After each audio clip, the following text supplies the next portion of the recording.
آخرت کے مراحل میں سے ایک مرحلہ ایسا ہے جس کو کہتے ہیں حالت نزع۔ کیا کہتے ہیں؟ حالت نزع۔ یہ جو حالت نزع ہے نا جی، اس کا جو دورانیہ ہے یہ انسان کی ظاہری آنکھیں بند ہو جاتی ہیں، آخرت کی ظاہری آنکھیں کھل جاتی ہیں، انسان دنیا اور آخرت کے درمیان میں ہوتا ہے، اس کو حالت نزع کہتے ہیں۔ اس کو کیا کہتے ہیں؟ حالت نزع کہتے ہیں۔ حضور نبی اکرم صلی اللہ علیہ وسلم نے دعا فرمائی ہے کہ یا اللہ نزع کی حالت میں میری مدد فرما۔ اس کو حالت نزع کہتے ہیں۔ دنیا کی ظاہری آنکھیں بند ہو جاتی ہیں، سامنے باپ بھی کھڑا ہے، ماں بھی کھڑی ہے، بہن بھی کھڑی ہے، بھائی بھی کھڑا ہے، گھر کے رشتہ دار بھی کھڑے ہوئے ہیں، گیراج میں گاڑی بھی کھڑی ہوئی ہے، سب کو نظر آ رہا ہے، لیکن اس شخص کو نظر نہیں آ رہا جو حالت نزع میں ہے۔ جنت کا ماحول ہے، جہنم کا ماحول ہے، پل صراط ہے، فرشتے ہیں، جان نکالنے والے فرشتے ہیں، وہ سارے اس مرنے والے کو نظر آ رہے ہیں، لیکن جو ساتھ کھڑے ہوئے ہیں گھر والے ان کو نظر نہیں آ رہے۔ اس صورتحال کو حالت نزع کہتے ہیں کہ انسان دنیا سے تو کٹ آف ہو جاتا ہے لیکن اس کی سانس چلتی رہتی ہے اور اس کی جان نکل رہی ہوتی ہے، اس کو حالت نزع کہتے ہیں۔ یہ آخرت کے مراحل میں سے پہلا مرحلہ ہے۔ یہ بات میں اس لیے کر رہا ہوں نا کہ جی ہمیں آخرت کے تذکرے کرنے چاہیے، اس کو حالت نزع کہتے ہیں۔ اس وقت جناب احادیث میں آتا ہے کہ دو فرشتے اللہ تعالیٰ بھیجتے ہیں، جس کا مفہوم یہ ہے دو فرشتے اللہ تعالیٰ بھیجتے ہیں مرنے والے کے پاس۔ وہ آ کر مرنے والے کے پاس آ کر اس کے ہر انگ کو سونگھتے ہیں، اس کے جوڑوں کو سونگھتے ہیں، اس کے جناب گوشت کو سونگھتے ہیں، اس کے پوست کو سونگھتے ہیں، اس کے ہر انگ کو سونگھتے ہیں۔ مردہ اس چیز کو دیکھ رہا ہوتا ہے، ساتھ میں کھڑے ہوئے لوگ نہیں دیکھ رہے ہوتے۔ جو معاملات مردے کے ساتھ ہو رہے ہوتے ہیں وہ سامنے والے کھڑے ہوئے لوگوں کو پتہ بھی نہیں ہوتے ہیں۔ قرآن کہتا ہے فَلَوْلَا إِذَا بَلَغَتِ الْحُلْقُومَ وَأَنْتُمْ حِينَئِذٍ تَنظُرُونَ فَلَوْلَا إِن كُنتُمْ غَيْرَ مَدِينِينَ تَرْجِعُونَهَا إِن كُنتُمْ صَادِقِينَ۔ جب تمہارے مردوں کے حلق میں روح اٹک جاتی ہے اور تم دیکھ رہے ہوتے ہو، تم اس کو واپس نہیں لا سکتے ہو۔ نَحْنُ أَقْرَبُ إِلَيْهِ مِنكُمْ وَلَكِنْ لَا تُبْصِرُونَ، تم سے زیادہ ہم اس کے قریب ہوتے ہیں، ہم اس کے ساتھ جو معاملات کر رہے ہوتے ہیں اس کی بھنک بھی تم پر نہیں پڑتی ہے۔ تمہارے اندر اتنی طاقت نہیں ہے کہ تم اس کو موت کے منہ سے واپس لے آ سکو۔ اگر اتنی طاقت تمہارے اندر ہے تو پھر واپس لے آؤ۔ یاد رکھیں انسان بے بس ہے، ان معاملات میں انسان بے بس ہے۔ انسان کی پیدائش انسان کے اختیار میں نہیں ہے، انسان کی بیماری انسان کے اختیار میں نہیں ہے، انسان کی صحت انسان کے اختیار میں نہیں ہے، انسان کا مرنا انسان کے اختیار میں نہیں ہے۔ اپنی مرضی سے کوئی پیدا نہیں ہو سکتا ہے، اپنی مرضی سے کوئی دنیا سے جا نہیں سکتا ہے، اور اپنی مرضی سے کوئی اپنے موت کے سامنے بند نہیں باندھ سکتا ہے۔ قرآن کہتا ہے کہ ترجعونہا ان کنتم صادقین، اگر تم اتنے طاقتور ہو، اپنی بات پر سچے ہو تو پھر لے آؤ واپس۔ ہزار کوششیں کر لو، ہزار مشینریاں لگا لو، ہزار ڈاکٹر بلا لو، ہزار دوائیاں کھلاؤ، ہزار انجیکشن لگا لو، ہزار مشینیں استعمال کرو، وینٹیلیٹر پر لگا دو، آئی سی یو میں لے جاؤ، جناب ایمرجنسی لگا دو، جس نے جانا ہے اس نے جانا ہے۔ اگر موت سے کوئی بچ سکتا تو کتنے بڑے بڑے طاقتور، کتنے بڑے بڑے بادشاہ، کتنے بڑے بڑے پیغمبر دنیا سے چلے گئے ہیں، میں اور آپ کس کھیت کی مولی؟ حضور نبی اکرم صلی اللہ علیہ وسلم جیسا پیغمبر، امام الانبیاء دنیا سے چلا گیا، میں اور آپ کس کھیت کی مولی ہے؟ اگر دنیا میں رہنا ہوتا تو پیغمبر دنیا میں رہتے۔ سمجھ آ رہی نا؟ تو میں یہ بتا رہا تھا کہ یہ جو حالت نزع ہے نا جی، حالت نزع یہ آخرت کے مراحل میں سب سے پہلا مرحلہ ہے، دنیا کے مراحل میں سب سے آخری مرحلہ ہے۔ ایک کینسر کا پیشنٹ ہے بھئی، ایک سٹیج آتا ہے، ڈاکٹر کہتا ہے کہ بھئی اس کو لے جاؤ، اس کی خدمت کرو۔ مطلب کیا ہے؟ یہ نہیں ہو سکتا۔ اب آہستہ آہستہ آہستہ آہستہ وہ جناب حالت نزع میں چلا جاتا ہے، یا اگر ہاسپٹل میں بھی رکھتے ہیں تو زیادہ سے زیادہ اس کو وینٹیلیٹر پر لٹاتے ہیں، اس کو مصنوعی آکسیجن لگاتے ہیں، مصنوعی مشینیں لگاتے ہیں، تھوڑی دیر کے لیے وہ وینٹیلیٹر پر ہوتا ہے، اور وہ ہوتا بھی حالت نزع میں ہے۔ یہ جو کوما میں ہوتے ہیں یہ ایک طرح سے حالت نزع میں ہوتے ہیں، صرف ان کی سانسیں چل رہی ہوتی ہیں، کچھ لمحے کے لیے یہ پیریڈ ہوتا ہے، کسی کا 1 دن لگ جاتا ہے، کسی کے 2 دن لگ جاتے ہیں، کسی کا مہینہ لگ جاتا ہے، کسی کا 5 منٹ لگ جاتا ہے، کسی کا 5 سیکنڈ لگ جاتا ہے بھائی، فرشتے اس کی جان نکال رہے ہوتے ہیں۔ تو میں یہ بتا رہا تھا کہ نزع کی حالت میں جب انسان موت اور زندگی کی کشمکش میں ہوتا ہے نا جی، آخری سانسیں لے رہا ہوتا ہے، تو اس وقت اس کی آنکھیں دنیا سے کٹ آف ہو جاتی ہیں، دنیا کے تمام مناظر بیہائنڈ دا سین چلے جاتے ہیں، اس کو نہیں پتا ہو رہا ہوتا کیا ہے کیا نہیں، لیکن اس کو جو کچھ نظر آ رہا ہوتا ہے وہ ان لوگوں کو نظر نہیں آ رہا ہوتا جو وہاں کھڑے ہوئے ہیں، فرشتے کیا کر رہے ہیں کیا نہیں کر رہے۔ احادیث میں آتا ہے کہ 2 فرشتوں کو اللہ تعالیٰ بھیجتے ہیں، وہ فرشتے آتے ہیں اور آ کر جناب اس مرنے والے کے انگ انگ کو سونگھتے ہیں، انگ انگ کو سونگھتے ہیں۔ تو وہ مرنے والا پوچھتے ہیں کہ کیا کر رہے ہو؟ وہ فرشتے کہتے ہیں کہ ہم سونگ رہے ہیں کہ تمہارا جسم سے خوشبو آ رہی ہے یا بدبو آ رہی ہے۔ وہ پوچھتے ہیں کیا کرو گے؟ کہتے ہیں کہ اللہ کو رپورٹ پیش کریں گے، پھر ہوگا کیا؟ پھر اللہ جو فیصلہ کرے گا وہی ہوگا۔ اس کو اس مثال سے سمجھ لیں، آپ کو کوئی بیماری آ گئی، اللہ تعالیٰ محفوظ فرمائے، مثال ہے، ڈاکٹر کے پاس چلے گئے، ڈاکٹر آپ کو رپورٹ لکھ کر دے دیتا ہے، جناب آپ بلڈ ٹیسٹ کرواتے ہو لیبارٹری میں جا کر ٹیسٹ کروانے کے بعد آپ جناب جب آپ کو رپورٹ ملتی ہے تو آپ لیبارٹری والے سے پوچھتے ہو کہ بھئی کیا معاملہ ہے، تو کہتے ہیں کہ یار اس کے بارے میں آپ کو کچھ بھی نہیں بتا سکتا، یہ آپ اپنے معالج کو، اپنے ڈاکٹر کو، اپنے طبیب کو، اپنے حکیم کو دکھاؤ، وہی اس کے بارے میں آپ کو بتا سکتا ہے۔ لہٰذا جناب آپ وہ رپورٹ لے کر آتے ہیں، رپورٹ لے کر آ کر ڈاکٹر کے سامنے رکھتے ہیں، ڈاکٹر اس کو دیکھتا ہے، ڈاکٹر رپورٹ کو دیکھ رہا ہوتا ہے، آپ ڈاکٹر کے چہرے کو دیکھ رہے ہوتے ہیں، ڈاکٹر کے چہرے کے تاثرات سے آپ کو پتہ چل جاتا ہے کہ معاملہ کیا ہے، ہوتا ہے کہ نہیں اس طرح بھائی؟ ڈاکٹر کے چہرے سے پتہ چل جاتا ہے رپورٹ میں کیا لکھا ہوا ہے۔ ڈاکٹر کہتے ہیں کہ یار آپ کو پریشان ہونے کی ضرورت نہیں، رپورٹ بالکل اوکے ہے، تب جناب آپ کا بی پی بھی ٹھیک ہو جاتا ہے، شوگر بھی ٹھیک ہو جاتا ہے، ہارٹ بیٹ بھی ٹھیک ہو جاتا ہے، ٹینشن بھی ختم ہو جاتی ہے، ہر چیز ویل اینڈ گڈ ٹن ہو جاتی ہے۔ ایسا ہوتا ہے کہ نہیں بھائی؟ خدا نہ خواستہ ڈاکٹر کہے کہ آپ کا شوگر جناب شوٹ کر گیا ہے، بی پی جناب شوٹ کر گیا ہے، آپ کو کینسر کا مسئلہ ہو گیا، اللہ تعالیٰ سب کو محفوظ فرمائے، جناب وہ رپورٹ بھی نہیں لیتے ہو، پریشانی کے عالم میں گھر آ جاتے ہو۔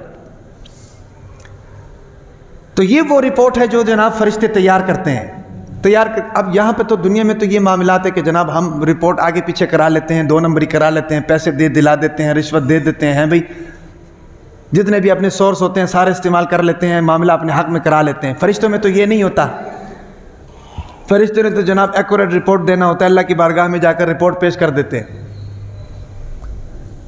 رپورٹ پیش کرتے ہیں تو اللہ کہتا ہے کہ نیک آدمی ہے، پارسا آدمی ہے، پرہیزگار آدمی ہے، نمازی آدمی ہے، نبی کی سنتوں کو لے کر آیا ہے، جناب اس کو لے آؤ، جسم سے خوشبو آ رہی ہے۔ اب جناب 4 فرشتوں کو اللہ تعالیٰ بھیجتے ہیں، ایک فرشتے کے ہاتھ میں جناب رومال ہوتا ہے، ایک فرشتے کے ہاتھ میں جناب پھولوں کا گلدستہ ہوتا ہے، ایک فرشتہ ہوتا ہے جو مسکرا رہا ہوتا ہے، ایک فرشتے کو جناب اللہ تعالیٰ آواز کی خوبصورتی دے کر بھیجتے ہیں۔ یہ حالت نزع کی حالت میں بتا رہا ہوں کہ نزع کی حالت میں انسان کے ساتھ کیا کیا معاملہ ہوتا ہے۔ یہ تو وہ شخص ہے جو نمازی تھا، پرہیزگار تھا، روزہ دار تھا، ابھی صوم و صلات کا پابند تھا، حقوق العباد پورے کرتا تھا، حقوق اللہ پورے کرتا تھا، اس کے ساتھ یہ معاملہ ہے کہ اللہ تعالیٰ 4 فرشتوں کو بھیجتا ہے، ایک فرشتے کے پاس جناب رومال ہے، ایک فرشتے کے پاس جناب گلاب کا گلدستہ ہے، پھولوں کا گلدستہ ہے، ایک فرشتہ جناب مسکراتا ہے، خوبصورت ہے، ایک فرشتہ جناب ایسا ہے کہ اس کی آواز بڑی خوبصورت ہوتی ہے۔ وہ آتے ہیں جناب، آ کر جناب بیٹھتے ہیں، بات چیت کرتے ہیں، بات چیت کر کے جب اس کی روح نکالنے لگتے ہیں تو فرشتہ جناب وہ رومال اس کی ناک پر رکھتا ہے، وہ رومال ایسا ہے کہ جنت کی خوشبو کا ہلکا ہلکا فلیور جناب اس رومال کے اندر ہوتا ہے۔ واہ واہ، جنت کی تمام خوشبوؤں کو اللہ تعالیٰ نے اس رومال کے اندر ڈالا ہوتا ہے۔ اب اندازہ لگاؤ نا کہ ایک آدمی ساری زندگی تہجد پڑھتا رہا، ایک آدمی ساری زندگی نماز پڑھتا رہا، ایک آدمی جناب ساری زندگی روزے رکھتا رہا، ساری زندگی اللہ تعالیٰ کے احکامات پر عمل کرتا رہا، جناب چوری سے وہ اس نے اپنے آپ کو بچایا، رشوت سے اپنے آپ کو بچایا، دھوکے سے اپنے آپ کو بچایا، ملاوٹ سے اپنے آپ کو بچایا، ہاں بھی 2 نمبری سے اپنے آپ کو بچایا۔ اپنے آپ کو بچانے کا مطلب کیا ہے؟ مطلب یہ نا کہ خود تکلیفیں برداشت کی لیکن اللہ کے حکم کو نہیں توڑا۔ دیکھو نا بھائی، ایک آدمی کو 100 کی جگہ پر 200 روپے مل رہا ہے، کون چھوڑتا ہے بھائی؟ وہی چھوڑ سکتا ہے کہ بھائی جس کو اللہ کا خوف ہو، وہی چھوڑ سکتا ہے جس کے سامنے آخرت ہو، وہی چھوڑ سکتا ہے جس کے سامنے موت ہو۔ ان ساری چیزوں کے لیے صبر کی ضرورت ہے نا بھائی۔ کیوں اللہ کے نبی نے فرمایا کہ الدنیا سجن المؤمن و جنت الکافر، دنیا جناب ایماندار کے لیے قید خانہ ہے اور کافر کے لیے جنت ہے؟ کیوں کہا؟ کیونکہ کافر کے لیے کوئی روک ٹوک نہیں ہے، وہ حلال کھائے، حرام کھائے، جائز کھائے، ناجائز کھائے، رشوت کا کھائے جناب، صحیح کھائے، اس کے سامنے حلال حرام جائز ناجائز سچ جھوٹ کالا سفید کچھ بھی نہیں ہے۔ یہ ساری چیزیں، یہ باؤنڈری لائن جو ہے نا جی، یہ مسلمانوں کے گرد ہے۔ مسلمانوں کے گرد اس لیے ہے کہ ان اللہ اشتری من المؤمنین انفسهم واموالهم بان لهم الجنہ، اللہ نے فرمایا کہ بھائی میں نے تمہاری مال، تمہاری جان اور تمہارا ایمان جنت کے بدلے میں خرید لیا ہے۔ مال میرے حکم کے مطابق لگاؤ، جان میرے حکم کے مطابق لگاؤ، اولاد میرے حکم کے مطابق لگاؤ، ایمان میرے حکم کے مطابق لگاؤ، بدلے میں جنت لے لو، بدلے میں جنت لے لو۔ یہ سودا ہوا ہے جناب ہمارے اور اللہ کے درمیان، یہ معاہدہ ہوا ہے۔ یوم الست میں آدم علیہ السلام کی پشت سے روحوں کو نکالنے کے بعد اللہ تعالیٰ نے سب سے وعدہ لیا کہ نہیں؟ اللہ تعالیٰ نے فرمایا کہ الست بربکم، کیا میں تمہارا رب نہیں ہوں؟ قرآن کہتا ہے قالوا بلی، روحوں نے کہا کہ اللہ کیوں نہیں، آپ ہی ہمارے رب ہیں۔ یہ اللہ تعالیٰ کے ساتھ ہمارا ایک ایگریمنٹ ہوا ہے کہ دنیا کے اندر جا کر ہم نے آپ کے حکم کی فرما برداری کرنی۔ سمجھ آ رہی کہ نہیں بھائی؟ تو میں یہ بتا رہا تھا کہ زندگی کے آخر میں موت کا پہلا مرحلہ شروع ہوتا ہے جس کو حالت نزع کہتے ہیں، وجاءت سکرۃ الموت، جس کو ہم اردو زبان میں سکرات الموت کہتے ہیں۔ سکرات الموت، موت کے جھٹکے، یاد رکھو موت کا جھٹکا بڑا شدید ہے، اور قبر کا جھٹکا تو اس سے بھی زیادہ شدید ہے۔ سوائے انبیاء کے ہر شخص کو قبر جھٹکا ضرور دیتی ہے، دیکھتی ہے کہ بھئی کتنا کو پاور ہے اس کے اندر، قبر جھٹکا ضرور دیتی ہے۔ اللہ تعالی ہم سب کو مرتے ہوئے جناب کلمہ نصیب فرمائے۔ من کان آخر کلامہ لا الہ الا اللہ فقد دخل الجنہ، او کما قال النبی صلی اللہ علیہ وسلم، حضور نبی اکرم صلی اللہ علیہ وسلم نے فرمایا مرتے ہوئے جس کا آخری کلمہ لا الہ الا اللہ ہوگا وہ جنت کے اندر داخل ہو گیا۔ ہاں، اب آخر مرتے ہوئے کلمہ کس کو نصیب ہوگا؟ جو کلمہ والی زندگی پر چلے گا، جس کے زبان پر کلمہ جاری ہوگا، ساری زندگی لا الہ الا اللہ کہتا رہے گا، نبی کی سنتوں کے مطابق زندگی گزارتا رہے گا۔ کچھ چیزیں ایسی ہوتی ہیں جو طاقت کی بنیاد پر نہیں ہوتی ہیں، توفیق کی بنیاد پر ہوتی ہیں، یہ بات ذہن میں رکھو۔ کچھ چیزیں ایسی ہیں جو طاقت کی بنیاد پر، حسب نسب کی بنیاد پر، سیاہ و سفید کی بنیاد پر، خوبصورتی کی بنیاد پر، پیسے کی بنیاد پر نہیں ہوتی ہیں، وہ توفیق کی بنیاد پر ہوتی ہیں۔ ان میں سے ایک چیز یہ ہے کہ مرتے ہوئے جناب کلمہ نصیب ہو جائے۔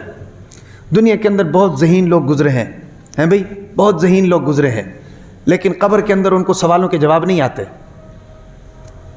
دنیا کے اندر جناب اللہ اللہ کرنے والے گزرے ہیں، لیکن قبر کے اندر جناب فرشتہ سوال کرتا ہے، فوراً جواب آتا ہے۔ تو یہ چیزیں ہوتی ہیں توفیق کی بنیاد پر۔ ہاں، توفیق، اللہ سے توفیق مانگا کرو ہمیشہ۔ توفیق کس کو کہتے ہیں؟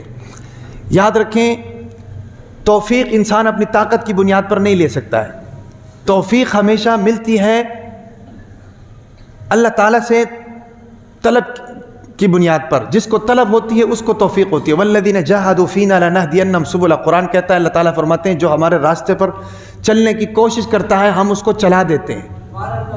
یہ نہیں کہا اللہ نے کہ ہم اس کو سکھا دیتے ہیں، اللہ فرماتے ہیں ہم اس کو چلا دیتے ہیں۔ کوشش تو کرنی چاہیے نا جی، تو توفیق اس کو ملتی ہے جو کوشش کرتا ہے۔ ایک آدمی تھا نا جی، بڑا مالدار آدمی تھا، اس نے غلام خریدا، اور غلام ایسا تھا کہ جناب وہ غلام 5 وقت کا پکا نمازی تھا، 5 وقت کا پکا نمازی تھا، اللہ تعالیٰ کے ہر حکم کو پورا کرنے والا تھا۔ یہ میں سمجھا رہا ہوں توفیق کس کو کہتے ہیں۔ ایک دن جناب وہ مالدار آدمی نے غلام سے کہا کہ بھی چلو بازار جاتے ہیں، کوئی سودا سلف خرید کر لاتے ہیں۔ غلام تو غلام ہے، اس نے کہا ٹھیک ہے جی چلو۔ وہ جناب بازار میں سودا سلف خرید رہے تھے تو مسجد سے اذان کی آواز آ گئی۔ غلام نے آقا سے کہا کہ آقا جی بڑے مالک کی آواز آ گئی ہے، مجھے اجازت دے میں نماز پڑھ لوں۔ انہوں نے کہا جی ٹھیک ہے تم نماز پڑھو، میں سودا خریدتا ہوں، سودا خرید کر مسجد کے باہر آ کر تمہیں آواز دیتا ہوں تو آ جانا۔ اب جناب غلام صاحب نے آقے کو ادھر چھوڑ کر مسجد کے اندر آیا اور نماز میں مصروف ہو گیا۔ اب جو اس کا آقا تھا، آقے نے جناب شاپنگ کرنے کے بعد فارغ ہو کر مسجد کے باہر آ گیا، تھوڑی دیر انتظار کیا، انتظار کرنے کے بعد جب وہ غلام اندر سے نہ نکلا نا جی، تو باہر سے اس نے اس کو آوازیں دینی شروع کر دی۔ آوازیں دے کے بھی جب تھک گیا نا جی، پھر اس آقا کو آ گیا غصہ جب آئے نا تو آقا نے کہا کہ کون ہے جو تمہیں اندر سے باہر آنے نہیں دے رہا؟ اندر سے غلام نے اس کو آواز دی، جو تمہیں باہر سے اندر آنے نہیں دے رہا وہ مجھے اندر سے باہر آنے نہیں دے رہا۔ یہ ہے توفیق، اس کو کہتے ہیں توفیق۔ اللہ تعالیٰ ہم سب کو نیکی کی توفیق عطا فرمائے۔ تو بات جہاں سے چل رہی تھی نا، بات یہ چل رہی تھی کہ حالت نزع سکرات الموت کس کو کہتے ہیں، اور سکرات الموت اس لیے میں ڈسکس کر رہا تھا کہ ہمارے اعمال میں جو کمزوری نظر آتی ہے نا، اس کی وجہ یہ ہے کہ آخرت کو ہم لوگ بھول گئے ہیں، آخرت کے منازل کو، آخرت کے مراحل کو، قبر کی زندگی کو، منکر نکیر کے سوال کو، جناب میدان محشر کی تپتی ہوئی دھوپ کو، 1000 سال کی رات کو، پل صراط تلوار سے تیز جناب پل کو ہم بھول گئے ہیں، تبھی ہمارے اعمال میں کمزوری ہے۔ اگر ہمارے دسترخوان پر، ہمارے کچن پر، ہمارے محافل پر، ہمارے مجالس پر، ہماری بیٹھک میں آخرت کے تذکرے ہو نا جی، تو ہم سارے سوئی کی طرح سیدھے ہو جائیں، تیر کی طرح سیدھے ہو جائیں۔ یہ تذکرے نہیں ہوتے ہیں تبھی تو ہم ساری چیزیں بھول جاتے ہیں۔ تو بات یہ چل رہی تھی کہ وہ 2 فرشتے اوپر جا کر رپورٹ دیتے ہیں کہ بے رپورٹ اوکے، اللہ تعالیٰ کو کہتے ہیں یا اللہ رپورٹ اوکے، اللہ تعالیٰ کہتا ہے رپورٹ اوکے، خوشبو والا آدمی آ رہا ہے، سنتوں والا آدمی آ رہا ہے، نیک آدمی آ رہا ہے، عبادت گزار آدمی آ رہا ہے، پارسا آدمی آ رہا ہے، میرے ہر حکم پر عمل کرنے والا آدمی آ رہا ہے۔ اللہ تعالیٰ 4 فرشتوں کو بھیجتے ہیں۔ ایک فرشتے کے ہاتھ میں رومال ہوتا ہے، ایک فرشتے کے ہاتھ میں پھولوں کا گلدستہ ہوتا ہے، ایک فرشتہ جناب مسکرا رہا ہوتا ہے، ایک فرشتے کو جناب اللہ تعالیٰ آواز دیتے ہیں، خوبصورت آواز۔ یہ کوالٹیز اس لیے ہوتی ہے نا کہ جو جان نکلتے وقت کی جو تکلیف ہے نا جی، اس تکلیف کو ریلیف ملتی ہے۔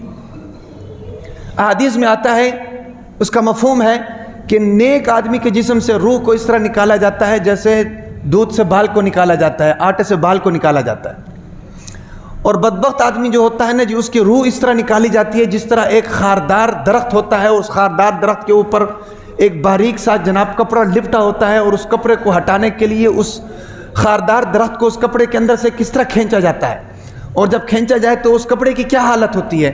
فرمایا کہ بدبخت آدمی کی روح اس طرح نکالی جاتی ہے۔ اللہ تعالیٰ ہم سب کو محفوظ فرمائے۔